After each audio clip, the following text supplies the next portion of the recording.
Aqui é Milton Neri, programa Turismo em Debate Brasil, Turismo em Debate Brasil. Hoje um dia, uma manhã muito especial do nosso programa aqui na DH TV Brasil, a TV do turismo da rede social, porque estamos recebendo alguém que eu prezo muito, prezo como ser humano, como pessoa, prezo como um profissional. Nós estamos falando de Emerson Capaz. Bom dia, Emerson Capaz.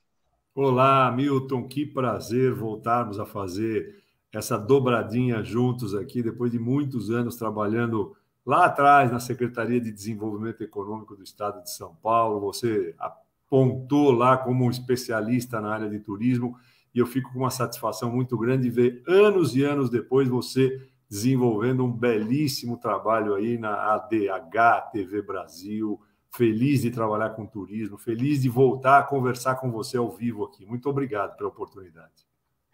Emerson Capaz, que nós estamos aqui para todo o Brasil, os paulistas e os paulistanos conhecem bem, o Brasil conhece um pouco mais, mas merece conhecer bastante. Emerson Capaz, empresário, Emerson Capaz da família da Elka Brinquedos, não sei se ainda continua. Sim, Emerson Capaz, fundador da Brinque, Associação Brasileira de Indústria de Brinquedos, do PNBE. Aqui, Ricardo Guimarães, para você, se estiver vendo. A primeira vez que eu vi o Emerson Capaz foi dentro da Guimarães, profissional de comunicação e marketing, quando o Ricardo esteve envolvido aí com a formulação do PNBE, eu vi o Emerson lá. Isso e mesmo. A vida é interessante. Eu estava no Sebrae do Rio de Janeiro como gerente regional e o Ricardo foi para uma reunião, ele veio o Ricardo Guimarães para uma reunião, e disse, olha, o Sebrae é uma coisa muito interessante sob o ponto de vista da comunicação, do marketing, é uma conta que deve ser olhado para essa possibilidade da conta de comunicação do Sebrae. E o Ricardo falou, pô, mas você está no Rio, você não quer voltar para São Paulo? Tudo que eu quero é voltar para São Paulo. Então, tá, deixa eu dar uma pensada e tal. Me pediu um currículo. E uma semana depois ele me disse assim, olha, eu já sei para quem eu vou entregar teu currículo. Eu vou entregar para o Emerson Capaz. O Emerson Capaz, nesse momento, eu estou falando aí do final de 94, ele estava na vanguarda, como continua, na vanguarda da criação do PNBE, disputou eleição na Fiesp com... eu não lembro nem o nome acho que é Mário Amato, eu não lembro o nome do presidente da Fiesp. O Mário Amato era o presidente e, na verdade, o candidato era o Moreira Ferreira. Eu fui oposição em primeira vez em 25 anos na Fiesp, teve uma oposição estruturada que abriu as portas para depois entrar o Horácio Piva, entrar o Paulo Scaff, mas eu fui o pioneiro, mesmo sabendo que eu ia perder a eleição, eu resolvi disputar. Essa é a tua veia de vanguarda, né, que você tem. E aí... olha que coisa interessante, eu fui para a formatura, depois que meu currículo estava contigo, fui para a formatura no ITA, da EI, da Escola de Engenharia, e aí quando eu pego o convite, olhando quem é o paraninfo, Emerson Capaz, formatura do meu irmão, eu digo, nossa senhora, Deus fala, né? E a gente estava já naquele contato inicial de se encontrar, e eu fui até o camarim onde você estava. Emerson Capaz, aqui é Milton Neri. Não sei o quê. Conversamos rapidamente, porque você já ia entrar. Você falou, Milton, você pode ir lá na Elka Brinquedos na segunda-feira? Isso era uma sexta ou um sábado, acho que era um sábado. Eu digo, eu vou sim, lógico, precisamos conversar. Aí eu fui na segunda-feira, você me mostrou a empresa e entrou, falou assim, pô, o Ricardo Guimarães me entregou isso aqui, porque você gostaria de vir para o Sebrae e tal, mas eu tenho que te falar uma coisa, com esse currículo, eu acho que você pode vir trabalhar comigo. Eu fiquei esperando, eu disse, não, vou assumir dia 1º de janeiro a Secretaria de Ciência, Tecnologia, Desenvolvimento Econômico do governo Mário Covas. Bom, essa foi uma senha fundamental, eu sempre fui eleitor do Mário Covas, admiração e respeito pela trajetória do Mário Covas. E aí fui para a Secretaria. Foi a melhor escola política, foi a melhor escola política que eu e você e todos os secretários de Estado dele puderam ter, porque esse era um cara diferenciado, né? Se ele estivesse vivo, o Brasil era diferente. Eu sempre achei que se ele tivesse tido saúde, ele teria virado presidente da República, tinha toda a condição, né? Sem dúvida nenhuma. E aí, Emerson, eu fui então trabalhar contigo, eu assumi a assessoria de indústria e comércio, e aqui eu faço citações, só no Vale do Paraíba, onde eu estou, do trabalho que você fez, do trabalho que eu fiz, e nós ajudamos a colocar Latasa em Jacareí, Latapacbol em Jacareí, LG em Taubaté, investimento da Latasa, 100 milhões de dólares, 300 empregos diretos e 1.200 indiretos. Latapacbol, a mesma coisa. E houve uma passagem, num determinado dia, que o governador Mário Covas estava chegando em Jacareí, eu morava em Jacareí, e eu liguei para você, Emerson, o governador vai pousar daqui a tanto tempo, tal. Ele falou, Milton, vai lá, se apresenta, eu estou em tal lugar, não vou poder. E eu fui lá, o Mário Covas desceu do helicóptero, me apresentei e falei, olha, governador, o senhor tem aqui um dado para colocar, para anunciar no palanque, que são 100 milhões de dólares investidos aqui na Latasa. Ele falou, porra, que bacana. Ele anotou tudo. E você estava naquela guerra de disputar a fábrica da Volkswagen com o Rio de Janeiro. Isso, né? Ronaldo César Coelho. Isso, a fábrica de motores de São Carlos, que a gente disputou com o Rio de Janeiro e perdemos para o Rio de Janeiro. Na verdade, ganhamos a fábrica de motores, perdemos depois uma série de outras empresas, mas ganhamos a fábrica de motores, até hoje está em São Carlos. Eu lembro que no caso da Latasa, eu disse, olha, Emerson, você está disputando aí, batalhando pelos 800 milhões de dólares da fábrica, mas a gente tem 100 aqui para anunciar. E aí, fizemos esse anúncio, o Mário Covas no discurso, ali era um reduto do PMDB ali em Jacareí, e ele citou, me chamou na hora que ele ia falar para confirmar e citou a Latasa. Jacareí foi uma das primeiras cidades, com 2 meses e meio, recebeu investimento na gestão do Mário Covas. É verdade. Então, citar isso para o Vale do Paraíba, vocês do Vale do Paraíba, vocês aqui da região do Vale do Paraíba, Emerson Capaz conosco aqui. Emerson, eu queria abrir, depois dessa introdução, com o tema que a gente se propõe, que é desenvolvimento econômico e turismo.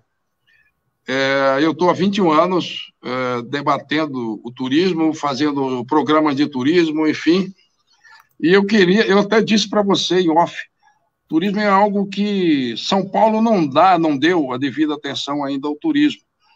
E eu queria trazer um dado aqui para seu comentário. Nenhum candidato a governador ou a presidente da República citou turismo durante a sua campanha. E eu queria as suas impressões aqui com relação ao turismo. Olha, Hamilton, é um prazer muito grande poder falar disso, porque é engraçado, né? A gente sai de uma eleição ainda não definida, segundo turno para ser votado em vários locais, aqui no estado de São Paulo também, ainda temos um segundo turno pela frente, mas principalmente na campanha presidente, não só você não vê muita citação ao turismo, como uma carência muito grande de programas de governo, de discussão de plataformas, Eu, por exemplo, estava agora, nos últimos 6 anos, muito envolvido com energia sustentável. Eu era diretor de uma empresa grande de energia solar, implantando parques de energia solar no Brasil inteiro. A energia solar cresce 70% ao ano no Brasil, vai bombar, continua bombando, já tem 19 gigawatts, superou Itaipu Binacional, 3 gigawatts, acima de Itaipu, em 5 anos que nós estamos desenvolvendo energia solar no Brasil, e cresce 70% ao ano. Então, a sustentabilidade é um outro tema muito relevante, que você vê pouca discussão. O turismo gera emprego, gera negócios, gera atração de investimento de pequenas e médias empresas. A gente fala muito disso, lembra? Na Secretaria, desde a Secretaria de Desenvolvimento Econômico de São Paulo, treinamento, qualificação, você tem o Sebrae, você tem uma estrutura toda desenvolvendo isso em várias regiões, e o Brasil é riquíssimo nessa questão de turismo. Se você olhar o que entra de turismo, de turistas no Brasil, é o que entra para visitar um museu lá em Paris, né? Se eu não me engano, se você comparar e fizer essa comparação, nós temos uma entrada de turistas aqui igual aos que visitam um museu na Europa importante, como o Louvre ou qualquer um desses museus. O potencial de turismo nosso é inacreditavelmente alto e inexplorado. Inexplorado. A gente olha isso como se fosse fazer uma viagem, né? Turismo bacana. Não, você sabe melhor do que eu. Infraestrutura hoteleira, preparação, organização, pessoas preparadas para receber, para poderem entregar aquilo que o turista vem. Ele vem para cá, como a gente comentava nos bastidores, né? Ele vem para cá, gasta $500 de passagem de lá para cá, e aqui para ir de um canto para outro vai gastar $1.200, né? Para viajar de São Paulo para Recife. Quer dizer, tem alguma coisa muito errada aqui. A gente não consegue estruturar. Eu quero interagir com você nesse momento, porque a gente realmente tem um estudo bem, eu acompanho os números. Eu estava dizendo para você que o Brasil recebeu 1.600.000 turistas. Em 94 foi quando eu fui despertado para a questão do turismo, numa reunião do FONSIC, Fórum Nacional do Secretário de Indústria, Comércio e Turismo. Tereza Collor era a única mulher presente, né? Era um bando de homens, e a Tereza Collor estava presente como secretária de Turismo de Alagoas. Isso. E havia um craque na mesa, que era o Paulo Galdense, que era o secretário de Turismo da Bahia, e estava há mais de 12 anos no cargo de presidente da Bahia Tussa e secretário de Turismo. Governo Antônio Carlos Magalhães, que foi o primeiro governador, talvez, do Brasil, que tenha despertado para a questão do turismo. Por isso, depois, eu fui para o Ministério do Turismo, da consultoria, depois que saí do governo de São Paulo, e fui lá ver Prodetur, por exemplo, Programa de Desenvolvimento do Turismo no Nordeste. A primeira versão foram $600 milhões de investimento, e a segunda, $400 milhões de investimento e financiamento do Banco Interamericano de Desenvolvimento. Sempre teve os governadores do Nordeste, por conta dessa questão toda, que hoje continua sendo a maior atração turística do Brasil, o nosso Nordeste. Com relação aos números internacionais, Emerson, o Brasil, antes da pandemia, estava mantendo 6 milhões de turistas estrangeiros por ano. É como você acabou de citar. Isso são números de um museu, né? Porque nós temos, na minha leitura como consultor, como economista e comunicador, potencial para 60, 70 milhões de turistas estrangeiros. Exatamente. Né? É inacreditável. E a questão toda que você citou é muito importante. Eu costumo dizer que o turismo no Brasil é muito amador, e eu defendo um turismo profissional que articule ações coordenadas e simultâneas envolvendo os 3 agentes: governos, empresas e comunidade. O mais amador de todo é o agente público. Eu escrevi um livro, que eu não publiquei ainda, chamado Turismo em Debate para Sua Excelência, o Turista. Todo mundo é Sua Excelência, eu dei a condição ao turista de Sua Excelência. E eu tenho um capítulo referente aos prefeitos. Então, você que foi deputado federal, né, você foi secretário do Estado, eu queria compartilhar com você a questão da necessidade dos prefeitos se envolverem efetivamente com o que é turismo, o potencial do turismo. Os prefeitos incorporam o discurso do turismo, mas eles não têm estrutura, secretaria, profissionais para fazer o turismo de fato ser profissional no seu destino turístico. Eu queria compartilhar com você. Você sabe, Hamilton, você colocou um assunto muito interessante, porque o que acontece? No fundo, não é só uma estância turística que pode ser explorada. Cada município, isso no fundo está ligado necessariamente, e aí você vai interagir comigo nesse sentido, a nós não termos um projeto nacional de desenvolvimento regional que possa trazer neste projeto quais são as potenciais vocações do Brasil nos vários segmentos. E, sem dúvida nenhuma, o turismo é a maior delas. Em várias regiões do Brasil, em que as pessoas, às vezes, os governadores e os prefeitos, a gente falava sobre isso, ficam tentando levar uma Ford de São Paulo para a Bahia, né, porque acham que é um investimento importante tirar naquela coisa da montadora de veículos. Eu vou dar incentivo de isenção de IPI por 10 anos para tirar a Ford de São Bernardo, que é uma matriz de desenvolvimento dela, está aqui, porque todas as autopeças estão aqui perto, e vou levar lá para a Bahia, onde a matriz de desenvolvimento de lá não é a indústria automobilística, é o turismo, é uma indústria. A indústria do turismo é de hotel, de preparação de recebimento, de vocação regional, propaganda internacional, organizar, preparar, estruturar, poder receber. Então, eu acho que falta aí, você tem toda a razão, não é uma coisa só dos prefeitos, falta uma organização nacional do que são as potencialidades do nosso país. Está na hora maior hoje que a gente olha as campanhas e vê qual é o projeto para o Brasil? Não, eu vou botar um ministro da Fazenda importante lá. Bom, e o resto? E todo esse potencial que está sendo desperdiçado, praias maravilhosas, 8.000 quilômetros de extensão de praias que podiam ser transformadas em paraísos sem, obviamente, desestruturar a natureza. É uma coisa muito importante. Todo mundo fala, não, é intocável, não posso mexer porque senão eu vou desmatar e aí vem o ambientalista. Não, isso é inconvível com a questão ambiental. É inconvível com toda uma estrutura ambiental que permite que o Brasil possa ter lá centenas e centenas de empregos gerados localmente. Por isso as pessoas não precisam vir para São Paulo ou para essa região sul, sudeste, para buscar emprego. Vai ter uma tonelada enorme de empregos sendo gerados lá. É impressionante isso. Você está num dos setores que eu acho que, inclusive, tem uma capilarização fantástica de emprego em todas as regiões do Brasil. Emerson, eu queria trazer um dado, você como atuante na política pública do Estado de São Paulo. O Estado de São Paulo é um dos únicos, talvez o único estado do Brasil, que tem um fundo estadual de turismo. Se eu não estiver equivocado, da ordem de 250 a 300 milhões ano, recurso do orçamento. E São Paulo tem uma classificação, 3 classificações para os municípios.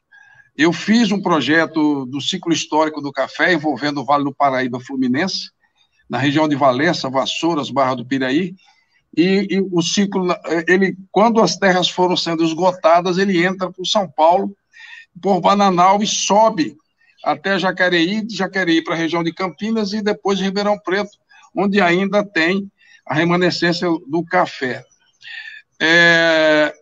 Então, a história é muito rica. A gente falar de turismo, você tem que falar de cultura. Eu digo, Vale do Paraíba, uma região que qualquer escavação que se faça vai encontrar as raízes, né, da presença, por exemplo, do negro, do escravo, que na primeira fase do ciclo do café é predominante no Rio de Janeiro, e depois em São Paulo já houve a substituição com a chegada do italiano. Bananal, ali que faz divisa com Barra Mansa, de um lado Barra Mansa e do outro lado Bananal, bem na divisa, na ponta, Bananal chegou a ter moeda própria e chegou a financiar, foi avalista de uma dívida do Brasil com a Inglaterra, porque a produção de café era enorme e tem 2 edificações em Bananal que sempre me chamaram muita atenção. O hotel, que é o Hotel São Paulo, e um outro que eu não lembro agora o nome. Quem construiu isso foi o Barão. O Barão construiu como um hotel para receber os ingleses, porque ele tinha muitos escravos na fazenda, e a fazenda tinha 3 áreas, a área comercial, a área da fazenda e a área social, e ele não queria levar os ingleses lá, então ele fez um prédio fantástico em Bananal, não sei se você conhece, para receber Não? É um museu a céu aberto, Bananal, você pega o Vale do Paraíba, de Bananal subindo até mais ou menos Guaratinguetá, Lorena, Guaratinguetá, aquilo tudo foi café, foi uma fase importantíssima do Vale do Paraíba. Então, assim, e a questão cultural, ela é muito importante. Eu sou apaixonado pelo Brasil pela miscigenação. Claro. Né? A mistura das raças, o qual importante foi a presença do negro, né, do italiano, do árabe, do japonês, enfim. Então, isso, eu acho que um grande recurso do Brasil é a mistura. Nós somos misturados, nós somos muitos. E é isso, Hamilton, em cada canto do país você vai achar um tipo essa miscigenação ou esse tipo de estrutura que pode ser aproveitada para visitação, se bem divulgada, vai ter muita gente querendo visitar. Você vai ter, não é só as grandes capitais, é espalhado em pequenas cidades, locais lindos, fora a Amazônia, né? Se a gente for considerar a Amazônia, o potencial de atração de turismo que toda a região amazônica tem no Brasil, vamos dizer, procurado pelo mundo inteiro, né? É o nosso Louvre, né? Se você quiser fazer uma comparação, a Amazônia bem estruturada, bem organizada, poderia ter o número de visitações que tem um museu como o Louvre ou qualquer um desses museus fantásticos no resto do mundo, e ainda mais hoje, onde a natureza, a questão ambiental, é uma das coisas mais fortes que você tem no planeta em termos de desenvolvimento e sustentabilidade. Mas a gente está deixando a Amazônia para uma briga política, né? Está ficando feio. A Amazônia virou agora disputa política, não virou um termo de atração e de atração dos investidores para olharem e falarem, olha o potencial que o Brasil tem. Agora a gente tem medo de levar as pessoas na Amazônia, porque eles vão falar, pô, está pegando fogo, olha, está subindo, tem queimada lá, então não pode trazer ninguém. Como é que você faz para trazer turistas? Eu queria, inclusive, citar aqui, o ano passado, eu fui convidado, o programa Turismo e Debate Brasil foi convidado para um evento na região amazônica, no Pará. Estava nascendo e nasceu a Federação Brasileira de Jornalistas e Comunicadores de Turismo. E eu não conhecia a região norte, né? Nós somos muito frequentes no Nordeste com o programa Turismo e Debate Brasil nos últimos 4, 5 anos, como estratégia de negócio até, mas eu não conhecia a região norte. Eu fui para Santarém. O evento, a predominância foi em Santarém, foi criada essa Federação Brasileira de Jornalistas e Comunicadores de Turismo, que é a renovação da forma de se fazer e divulgar o turismo no Brasil. Eu fiz 46 edições do programa Turismo em Debate Brasil, Santarém, Alter do Chão, Marajó.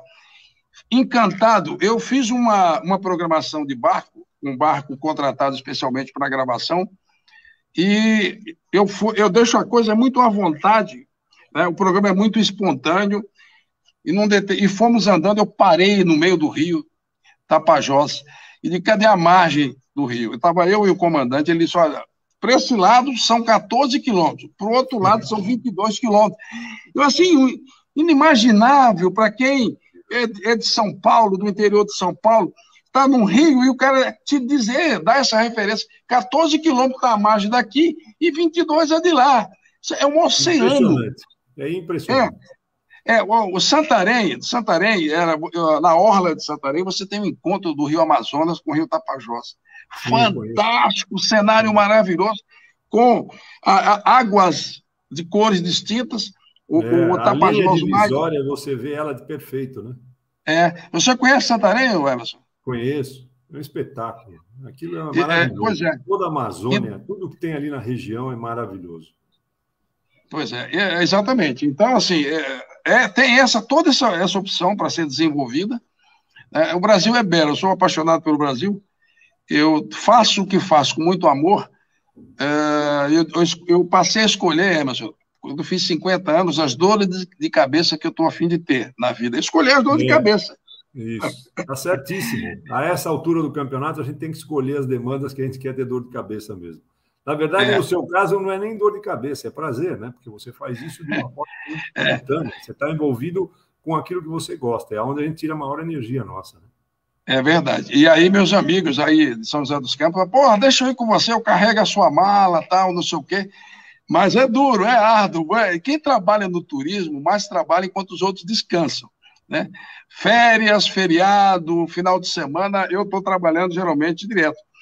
E comunicando e debatendo o turismo. Então, Emerson, trazer aqui você para... É um prazer ter você aqui. E está tendo essa conversa, esse papo sobre turismo. Você que foi secretário de Ciência, Tecnologia e Desenvolvimento Econômico de São Paulo.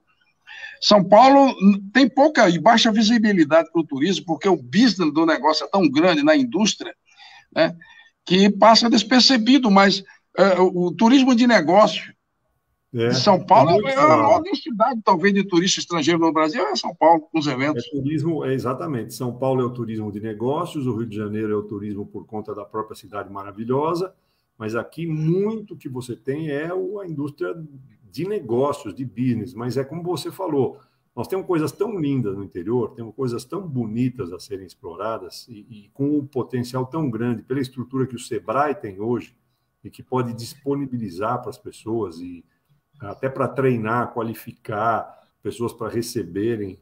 A gente tem muito potencial inexplorado, Milton. Eu acho que, assim, de fato, a nossa talvez maior frustração como cidadãos é que a gente não tem, no geral, a área política e estratégica de todo o nosso país, tanto em alguns governos, você tem, obviamente, muitas exceções, mas, em grande parte, a gente tem focos que são inaproveitados, locais, regiões, estruturas que poderiam ser transformadas em estruturas maravilhosas de turismo e de aproveitamento de praias aqui, e até de desenvolvimento de grandes centros hoteleiros com construção para você gerar na construção emprego e no movimento daqueles hotéis uma transformação grande da região, que ainda estão por explorar. Nós temos, assim, eu vejo pela área de energia sustentável. A energia solar não existia há 5 anos atrás no Brasil.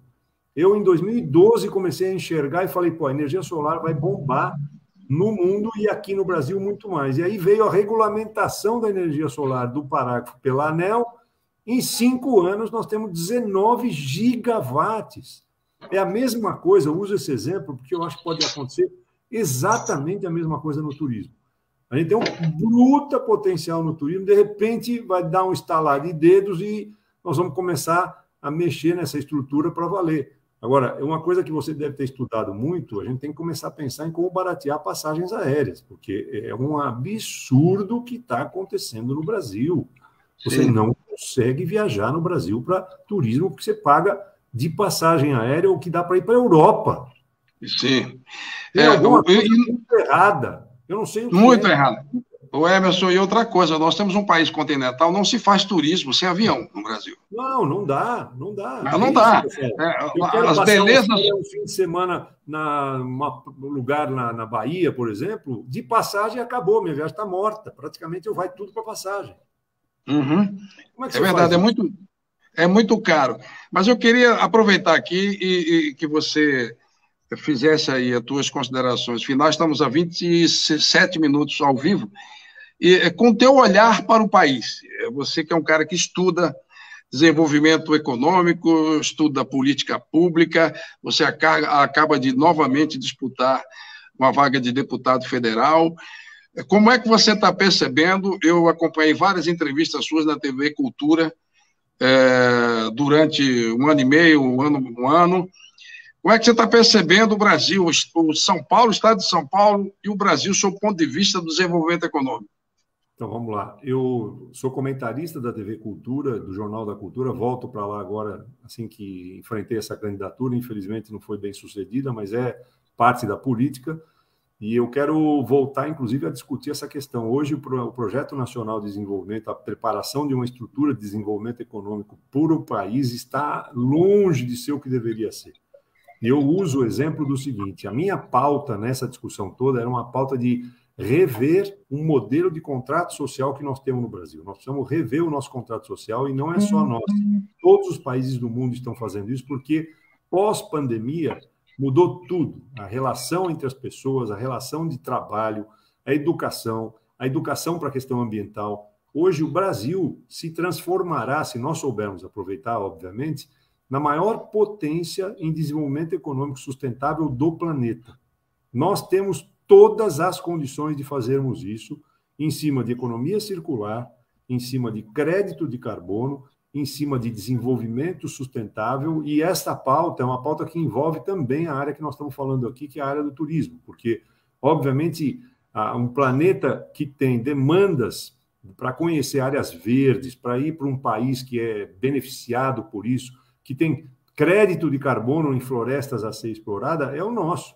Então, nós poderíamos atrair também, além disso, de ter um projeto de desenvolvimento sustentável, pessoas que visitariam o Brasil para ver tudo o que nós temos de bonito aqui nessa área. E, por exemplo, em energia eólica, vou te dar um dado novo que talvez você não saiba e muitos dos ouvintes não saibam.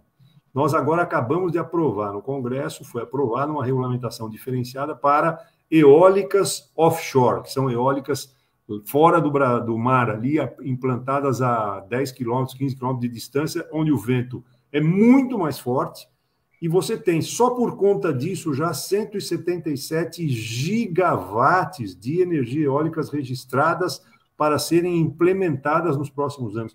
É tudo o que o Brasil consome em energia, nós vamos ter em energia offshore daqui a alguns 2, 3 anos, implantados nas costas, na superfície do mar, trazendo essa energia. Então, é um mundo que já aparece à nossa frente e nós precisamos aproveitar. São Paulo tem uma bruta infraestrutura para isso, você trabalha dentro dela e eu acho que todo o resto do Brasil.